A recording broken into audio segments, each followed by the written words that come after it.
প্রথমে জানতে হবে হোয়াট ইজ অ্যাকাউন্টস। ঠিক আছে, তাহলে আমরা এটা পরের ভিডিও থেকে দেখছি। তাহলে আমরা আলোচনা করছিলাম tally.erp9 ফান্ডামেন্টালস অফ অ্যাকাউন্টস। তো ফান্ডামেন্টালস অফ অ্যাকাউন্টস জানতে গিয়ে প্রথমেই আমাকে জানতে হবে অ্যাকাউন্টসের ফান্ডা। ঠিক আছে, হোয়াট ইজ অ্যাকাউন্টস, অ্যাকাউন্টস কী। না দেখুন, অ্যাকাউন্টস হচ্ছে গিয়ে যে আজকে সারাদিনে আমার যা ট্রানজ্যাকশান হয়েছিল সেই ট্রানজ্যাকশানের একটা নিখুঁত এন্ট্রি, মানে যাতে আমি সহজভাবে বুঝতে পারি। তো দেখুন বলছে accounts refers to a collection of financial data. Total financial ইয়ারের যে ডেটাগুলোকে আমরা কালেক্ট করে যেখানে রেখেছি সেটাই হচ্ছে অ্যাকাউন্টস। এবার যখন আমরা এটাকে রেকর্ড করব, recording there of in a systematic information, মানে একটা সিস্টেমেটিক ওয়েতে এটাকে রেকর্ড করতে হবে এবং পারপাসফুল ম্যানার, নির্দিষ্ট কোনো কাজের জন্য আমরা এটাকে রেকর্ড করে রাখবো। তো যে কোনো প্রসেসে রেকর্ড করলে হবে না, এর একটা সিস্টেমেটিক ওয়েতে রেকর্ড করতে হবে। So as to obtain any information as and when needed, সেখান থেকে আমার যদি কোনো ইনফরমেশন দরকার পড়ে তাহলে আমি কিন্তু সেটা যখন খুশি তখন পেয়ে যাব। যেমন ব্যাংকে আমি যেমন ব্যাংক স্টেটমেন্ট পাই যে কোনো ইয়ারের বা যে কোনো মান্থের, ঠিক একই রকম আমরা এই ট্যালিতে সমস্ত আমার পারচেজ হিস্ট্রি বা সেল হিস্ট্রি বা আমার ব্যাংক ডিটেলস, ক্যাশ ডিটেলস সমস্তটাই আমরা পেয়ে যাব যদি এই সিস্টেমেটিক ওয়েতে আমরা মেনশন করি। তাহলে বলা হলো অ্যাকাউন্টস বলতে বোঝায় কালেকশন অফ ফাইন্যান্সিয়াল ডেটা, এবং সেই ডেটাগুলোকে রেকর্ড করা হয় একটা সিস্টেমেটিক ওয়েতে এবং নির্দিষ্ট কোনো কাজের জন্য। সেখান থেকে যদি আমার কোনো ইনফরমেশন দরকার পড়ে, যখন দরকার পড়বে তখন আমরা পেয়ে যাব। তাহলে বলছে accounts refers to a collection of financial data. তো প্রথমে আমাদেরকে জানতে হবে ইয়ার কত রকমের হয়। দেখুন, একটা ফাইন্যান্সিয়াল ইয়ার, ক্যালেন্ডার ইয়ার, আরবিআই ইয়ার। তো আমরা ফাইন্যান্সিয়াল ইয়ার জানবো, এটা শুরু হচ্ছে 1 এপ্রিল থেকে শেষ হবে 31 মার্চ। ক্যালেন্ডার ইয়ার শুরু হচ্ছে 1 জানুয়ারি থেকে 31 ডিসেম্বরে শেষ হবে। আর আরবিআই ইয়ারটা শুরু হয় 1 জুলাই থেকে, তাহলে 1 জুলাই টু 30 জুন।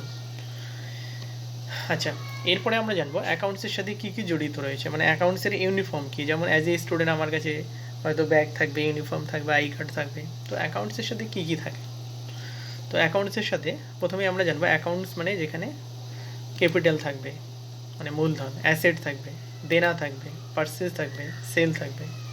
ঠিক আছে, তো অ্যাকাউন্টস মানে যেখানে ক্যাপিটাল থাকবে, অ্যাকাউন্টস মানে যেখানে অ্যাসেট থাকবে, অ্যাকাউন্টস মানে যেখানে লায়াবিলিটি থাকবে, দেনা বা ধার, এক্সপেন্স থাকবে খরচ, যেখানে লস থাকবে, যেখানে পারচেজ থাকবে, যেখানে সেল থাকবে, স্টক থাকবে, সানডি ডেটর থাকবে, সানডি ক্রেডিটর থাকবে, প্রোফাইটার থাকবে, ইভেন্ট মানে কোনো ঘটনা, এন্টিটি মানে ঘটনার শর্ত থাকবে, এন্ট্রি মানে লিপিবদ্ধ করা, তারপরে সেখানে ট্রানজ্যাকশান থাকবে, গুডস থাকবে মানে পণ্য, ড্রয়িং থাকবে মানে মালিক যদি নিজের স্বার্থে বিজনেস থেকে টাকা তুলে নেয় তাহলে সেটাকে এখানে ড্রয়িংস বলা হচ্ছে। রেভিনিউ রয়েছে, রাজস্ব, ডেবিট রয়েছে, ডেবিট মিনস এখানে ইনক্রিজ করা বা বেড়ে যাওয়া, ক্রেডিট মানে কমে যাওয়া। ঠিক আছে, তো এবার আমরা এই প্রত্যেকটা ট্রানজ্যাকশানকে বা প্রত্যেকটা টার্মিনোলজিকে ডিটেলসে আলোচনা করব। ঠিক আছে, তো প্রথমে আমরা জানবো অ্যাসেট কে জিনিস, হোয়াট ইজ অ্যাসেট। এবার আমরা জানবো লায়াবিলিটি। তো লায়াবিলিটি কি। লায়াবিলিটি মানে হচ্ছে যে আমার বিজনেসটাকে চালানোর জন্য যে টাকাটা দরকার সেটা আমার কাছে নেই, তাহলে আমাকে কী করতে হবে, ধার করতে হবে। তো সেটাই হচ্ছে লায়াবিলিটি। তাহলে বলছে it means amount owing by a business to an outsider. Liability মানে হচ্ছে বিজনেসটাকে চালাতে গেলে যে টাকাটা দরকার সেটা আমার কাছে নেই, আমি বাইরের ব্যক্তির কাছ থেকে ধার নিচ্ছি, সেটা হচ্ছে লায়াবিলিটি। তো লায়াবিলিটি প্রথমে আমরা জানবো মূলধন, ক্যাপিটাল। ক্যাপিটাল কীরকম না, এটা মোটা টাকা। তাহলে capital is a large sum of money which you use to start business. তাহলে বিজনেসটাকে স্টার্ট করতে গেলে যে মোটা টাকাটা দরকার সেটাই হচ্ছে মূলধন বা ক্যাপিটাল। যেমন ওপেনিং ব্যালেন্স, সেখান থেকে যদি টাকা আপনি তুলে নেন তাহলে লেস ড্রয়িং। এবারে লোন, মানে আমার যে টাকাটা ক্যাপিটাল ছিল সেটা হয়তো যথেষ্ট নয়, তাহলে আমি লোন নিয়ে নিচ্ছি ব্যাংক থেকে বা কোনো ব্যক্তির কাছ থেকে। যদি কোনো ব্যক্তির কাছ থেকে লোন নিই তাহলে আনসিকিউর্ড লোন, যদি কোনো ব্যাংকের কাছ থেকে লোন নিই তাহলে সিকিউর্ড লোন। ঠিক আছে, এছাড়া রয়েছে কারেন্ট লায়াবিলিটি মানে চলতি দেনা। যেমন ওখানে কারেন্ট অ্যাসেট ছিল, অ্যাডভান্স আমরা কাউকে কিছু দিয়ে দিচ্ছি, এক্ষেত্রে কারেন্ট লায়াবিলিটি। কারেন্ট লায়াবিলিটি কীরকম না, current liability R ডেপ্ট a company must pay within 1 ইয়ার, মানে যেটা আমাকে 1 ইয়ারের মধ্যে পে করতে হবে।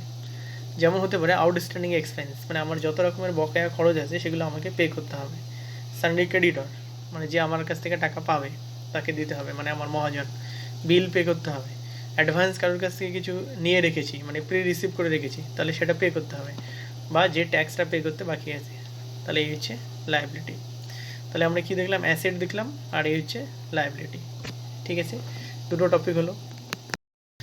তো এই অ্যাকাউন্টিং টার্মিনোলজির প্রথমে আমাদেরকে জানতে হবে অ্যাসেট কী জিনিস, হোয়াট ইজ অ্যাসেট। না দেখুন, যে প্রপার্টিগুলোর লিখিতভাবে আমি মালিক সেটাই হচ্ছে আমার সম্পত্তি।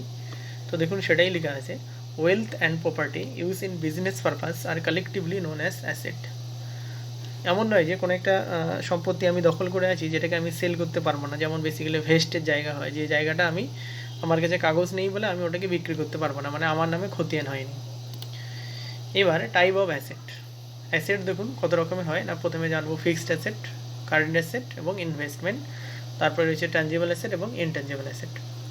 তো প্রথমে আমাদেরকে জানতে হবে ফিক্সড অ্যাসেট মানে যেটাকে বলছে স্থায়ী সম্পত্তি। স্থায়ী সম্পত্তি মানে আমি একদিন এটাকে পারচেস করবো বা কিনবো এবং অনেক দিন এটাকে আমি ইউজ করতে পারবো। তো asset which are purchased for long term use and are not likely to B converted quickly into cash, মানে এটা আমি লং টার্মের জন্য কিনবো এবং তৎক্ষণাৎ ক্যাশে ট্রান্সফার করতে পারবো না। যেমন ধরে নেওয়া যাক আমি একটা জমি কিনবো, তো সেটা কিন্তু অনেক ভেবে চিনতে কিনবো। এবার কেনার সময় যা প্রাইস ছিল, যখন আমি বিক্রি করতে চাইছি তার থেকে হয়তো দেখা গেলো 50% দাম আমাকে বলছে, তাহলে তো আমি বিক্রি করতে পারছি না। তো আমার ইচ্ছা থাকলেও কিন্তু আমি তৎক্ষণাৎ বিক্রি করতে পারছি না। তো এটা হচ্ছে ফিক্সড অ্যাসেট, যেমন land, building, plant, machinery, office equipment, furniture, motor car, computer, goodwill, patent, copyright, এগুলো তাহলে ফিক্সড অ্যাসেট মানে স্থায়ী সম্পত্তি। এবার আমরা জানবো কারেন্ট অ্যাসেট, মানে এখনই আছে আবার এখনই না থাকতে পারে। In accounting A current asset is any asset which can instant sold, মানে আমি তৎক্ষণাৎ বিক্রি করতে পারবো, কনজিউম করতে পারবো আর এক্সহস্ট করতে পারবো। যেমন ক্যাশ টাকা আছে, ইমিডিয়েট কাউকে দিয়ে দিলাম, ব্যাঙ্ক ট্রান্সফার করতে পারি, সানডি ডেটর্স মানে যে আমাকে টাকা দিয়ে দিল, বিলস রিসিভেবল আমি অলরেডি ধরে নিই বিলটা কেউ দিল আমি রিসিভ করলাম, তাহলে আর পাবো না। প্রিপেইড এক্সপেন্স, যেমন আমরা ইলেকট্রিক বিলের ক্ষেত্রে জানি 3 মাসে দেওয়া যায় বা 1 মাসেরও দেওয়া যায়, তো আমি 3 মাসেরটা অ্যাডভান্স দিয়ে দিলাম, তাহলে প্রিপেইড। অ্যাডভান্স ট্যাক্স আর ক্লোজিং স্টক, এটা তাহলে কারেন্ট অ্যাসেট। এবার হচ্ছে ইনভেস্টমেন্ট। ইনভেস্ট মানে আমি জেনারেলি কি কাউকে টাকা দিয়ে দিলাম এটা হয়তো ভবিষ্যতে প্রফিটের জন্য, তাহলে in generally to invest is the distribute money distribute in the expectation, মানে আমার হয়তো যে ইন্টারেস্ট রেট পাওয়ার কথা ছিল সেই এক্সপেকটেশনটা যদি ম্যাচ করে যায় তাহলে আমি সেটা ইনভেস্ট করব। অফ সাম বেনিফিট, কিছু বেনিফিটের জন্য ইন দ্য ফিউচার, ভবিষ্যতে, যেমন invest any bank, share purchase করতে পারি, ঠিক আছে, কোনো পার্টির কাছ থেকেও আমি হয়তো দেখা গেল ইনভেস্ট করলাম। এবার হচ্ছে ট্যাঞ্জিবল অ্যাসেট, যেটাকে টাচ করা যাচ্ছে, যেমন land, building, motor car. Intangible মানে যেখানে টাচ করা যাচ্ছে না, যেটাকে যেমন গুডউইল মানে সুনাম, এটা কিন্তু টাচ করা যাচ্ছে না। প্যাটেন্ট মানে ফর্মুলা, এটাও টাচ করা যাচ্ছে না। কপিরাইট, এটাও কিন্তু টাচ করা যাচ্ছে না। তো এইগুলো হচ্ছে ইনট্যাঞ্জিবল অ্যাসেট। তো আমাদের এই দুটো লাগবে না, উপরের যে তিনটে আমরা দেখলাম ফিক্সড অ্যাসেট, এইটাই কিন্তু বেশি করে দেখতে হবে। Land, building, plant, machinery, goodwill মানে সুনাম, প্যাটেন্ট মানে হচ্ছে ফর্মুলা, কপিরাইট মানে হচ্ছে গিয়ে যে রাইটারগুলো হয় সিনেমা লেখে বা বই লেখে, সেটা হচ্ছে কপিরাইট। ঠিক আছে, এই তাহলে অ্যাসেট। এবার আমরা জানবো এক্সপেন্স। এক্সপেন্স কী জিনিস না দেখুন, একটা অর্গানাইজেশন চালাতে গেলে তার ন্যূনতম একটা এক্সপেন্স রয়েছে। যেমন আমি হয়তো একটা ভাড়া বাড়ি নিয়েছি, তাহলে আমার সেটা এক্সপেন্স। আমার হয়তো স্টাফ পেমেন্ট করতে হবে, সেটা এক্সপেন্স। ইলেকট্রিক বিল দিতে হবে, এক্সপেন্স। হয়তো টেলিফোন বিল দিতে হবে, এক্সপেন্স। তো এগুলো আমি কেন দেবো না? এগুলো যদি আমি না পে করি তাহলে কিন্তু আমার বিজনেসটা চলবে না। তো দেখে নিই এক্সপেন্স কী জিনিস না। Expense incurred by the enterprise to earn revenue, মানে রেভিনিউ আর্ন করতে গেলে আমার মিনিমাম যে খরচগুলো হবে সেগুলোকে এক্সপেন্স বলছে। তো এক্সপেন্স দেখুন বেসিক্যালি দু রকমের, একটা ডাইরেক্ট এক্সপেন্স আর একটা ইনডাইরেক্ট এক্সপেন্স। ডাইরেক্ট এক্সপেন্স কীরকম না, যে এক্সপেন্সটা ডাইরেক্টলি পারচেসের সাথে রিলেটেড সেটাকে বলছে ডাইরেক্ট এক্সপেন্স। যেমন পারচেস মানে কিছু কিনছি, অ্যাট ইনস্টলেশন, ধরে নেওয়া যাক আমি একটা এসি মেশিন কিনলাম, তাহলে এটা পারচেস। অ্যাট ইনস্টলেশন মানে এসিটা আমাকে বাড়িতে এসে লাগিয়ে দিয়ে যাবে, তার মানে ইনস্টল। লেস রিটার্ন মানে ধরে নেওয়া যাক আমি দুটো এসি কিনেছি, একটা খারাপ আছে, আমাকে রিটার্ন করতে হবে। হতে পারে এসিটা আমি কিনে বাড়ি নিয়ে আসবো, সেটা হচ্ছে ক্যারেজ, যে ভাড়াটা লাগছে সেটা ক্যারেজ ইনওয়ার্ড। এছাড়া ওই দিন হয়তো আমি যে ঘরে এসিটা লাগাবো সেখানে আমার ঘরটা অপরিষ্কার আছে, কোনো একটা লেবারকে ডেকে আমাকে পরিষ্কার করাতে হবে, তাহলে যাকে আমি লেবার ডেকেছি সে হচ্ছে আমার মজুরি বা ওয়েজ দিতে হবে তাকে। এবার আমরা জানবো ইনডাইরেক্ট এক্সপেন্স। ইনডাইরেক্ট কীরকম না, যেটা ডাইরেক্টলি জড়িত নয়। যেমন বিজনেস চালাতে গেলে যেগুলো বলা হলো সেগুলো হচ্ছে ডাইরেক্ট এক্সপেন্স। এবার ইনডাইরেক্ট এক্সপেন্স কীরকম না, ইনডাইরেক্ট এক্সপেন্স হচ্ছে গিয়ে এক্সেপ্ট পারচেস ওয়েস ক্যারিজ ইনওয়ার্ড আদার যে এক্সপেন্সগুলো আছে, যেমন স্যালারি আমাকে প্রত্যেক মাসে দিতে হবে, ক্যারিজ আউটওয়ার্ড মানে কোনো জিনিস কিনছি আমি, সেক্ষেত্রে আমাকে ভাড়া দিয়ে নিয়ে আসতে হচ্ছে, বা যেগুলো আমি যেখান থেকে কিনেছি সে আমাকে ভাড়া দিচ্ছে। অ্যাকচুয়ালি দুটোই আমার খরচ, কারণ কি আমার টাকা থেকেই হবে দুটোই। এবারে রেন্ট মানে হচ্ছে ভাড়া, স্টেশনারি কিছু কিনছি, ব্যাড ডেপ্ট মানে হয়তো দেখা গেলো আমার কিছু ঋণ আছে যেটা আর রিকভারি হচ্ছে না, সেটা ব্যাড ডেপ্ট। ডিসকাউন্ট মানে কাউকে ছাড় দিচ্ছি। আদার যে জেনারেল এক্সপেন্সগুলো রয়েছে সেগুলো হচ্ছে গিয়ে এক্সপেন্স। তাহলে এক্সপেন্স বলছে যে বিজনেস চালাতে গেলে যে ন্যূনতম খরচগুলো সেটাই হচ্ছে এক্সপেন্স। দু রকমের এক্সপেন্স, একটা ডাইরেক্ট, এগুলো হচ্ছে ডাইরেক্ট এক্সপেন্স, আর এবং ইনডাইরেক্ট এক্সপেন্স। ঠিক আছে, এই তাহলে মোটামুটি আমরা এক্সপেন্স জানলাম।